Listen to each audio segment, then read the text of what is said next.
जब संतों की वाणी में सम्मान और करुणा की जगह सवाल और अहंकार घुल जाए तो उनका पथ प्रदर्शन झुकता हुआ दिखता है। संतों का संदेश समाज को जोड़ने वाला होना चाहिए, विभाजित करने वाला नहीं। नमस्कार, मैं हूं सुरभि राजपूत और आप देख रहे हैं न्यूज वॉच इंडिया।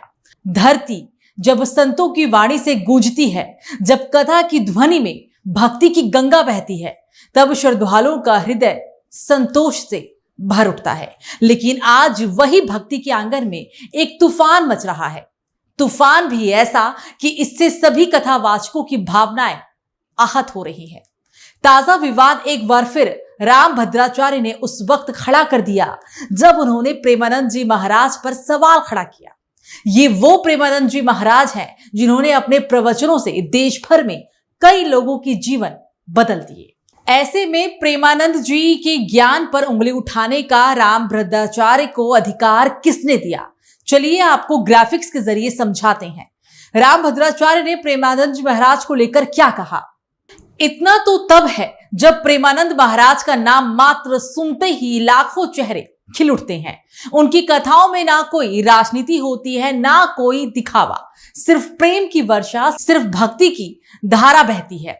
चलिए अब ये भी सुनिए साधु संतों ने इस पर क्या आपत्ति जताई है। जय श्री राधे। जैसा कि सुनने में आया है, रामभद्राचार्य जी महाराज ने प्रेमानंद जी महाराज के बारे में कहा है कि वो एक बार संस्कृत बोल के दिखाएं। प्रेमानंद जी महाराज एक ऐसे संत हैं जिनकी ख्याति विश्व में फैल गई है, क्योंकि उनके हृदय में, उनके रोम रोम में राधा रानी समाई हुई है। उन्होंने लाखों करोड़ों भक्तों को भगवान से जोड़ा है, वृंदावन से जोड़ा है। तो राम भद्राचार्य जी महाराज जो इतने पहुंचे हुए संत हैं, इतने व्याख्यात हैं, उनके लिए ऐसी बातें शोभा नहीं देती। राम भद्राचार्य जी ने जो भी संत श्री प्रेमानंद जी महाराज जी के बारे में कहा है वो बिल्कुल भी शोभनीय नहीं है। कहते हैं वो लोगों को अच्छी लगती है, वो नहीं कहते। जो शास्त्र सम्मत है वही बात प्रेमानंद जी महाराज कहते हैं। तो इसीलिए उन्होंने संस्कृत में कहा या नहीं कहा उससे कोई फर्क नहीं पड़ता। प्रेमानंदाचार्य जी ने जो कहा है वो अतिशय गलत कहा है कि संस्कृत के श्लोक आते नहीं है प्रेमानंद महाराज को। प्रेमानंद महाराज ने कई बार अपने व्याख्यान में, अपने सत्संग में कहा हुआ है, संस्कृत के कई श्लोक उनको कंठस्थ है और ये एकदम गलत बात है किसी के ऊपर कीचड़ उछालना। जगत गुरु राम भद्राचार्य यही नहीं रुके, उन्होंने कथावाचकों पर टिप्पणी करते हुए कहा कि पहले विद्वान लोग ही कथा वाचक करते थे, लेकिन वर्तमान में धर्म का ज्ञान देने वाले कई कथावाचक मूर्ख हैं। तो क्या कथावाचकों को अब जगत गुरु राम भद्राचार्य से कथा करने की उपाधि लेने की जरूरत है? जगत गुरु राम भद्राचार्य तुलसी पीठ के पीठाधीश्वर हैं। ऐसे में उन्हें बताना चाहिए कि तुलसीदास जी ने किस यूनिवर्सिटी से उपाधि प्राप्त की थी, जिनकी चौपाई सुनकर लोग परमात्मा से मिलन की अनुभूति महसूस करते हैं।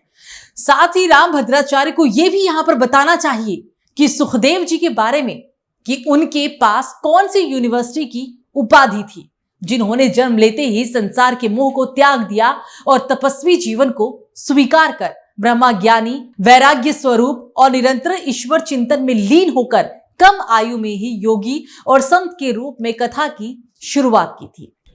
महाराज प्रेमानंद जी वृंदावन वाले बहुत ही सम्मान है उनका, युवाओं में भी और विशेष करके सभी लोग काफी मानते भी है, उनका प्रभाव भी है। और जगत गुरु राम भद्राचार्य जी का भी बहुत देश में सम्मान है, अच्छे विद्वान हैं, दोनों ही सम्मान है।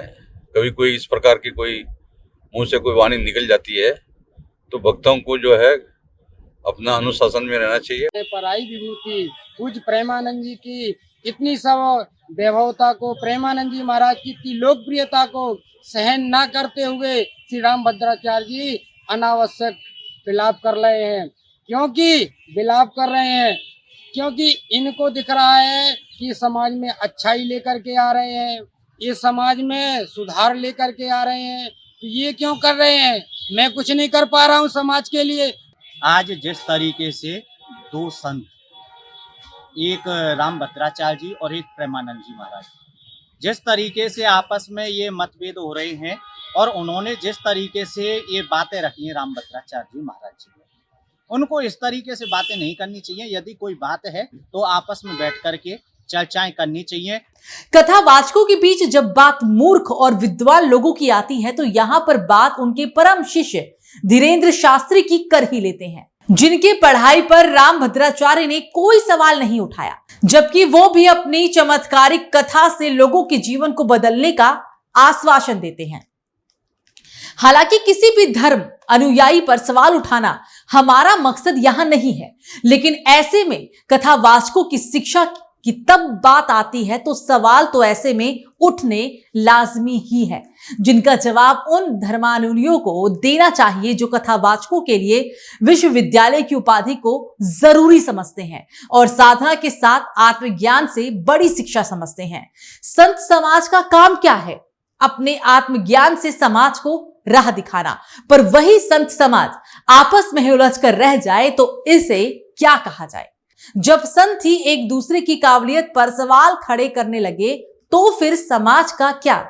ऐसे में क्या समझ लेना चाहिए कि ये रामभद्राचार्य नहीं बल्कि उनका अहंकार बोल रहा है, क्योंकि इस तरह के बयान रामभद्राचार्य एक बार नहीं बल्कि कई बार दे भी चुके हैं, जो भक्तों के लिए सिर्फ एक बयान नहीं, ये उनकी आस्था पर चोट है।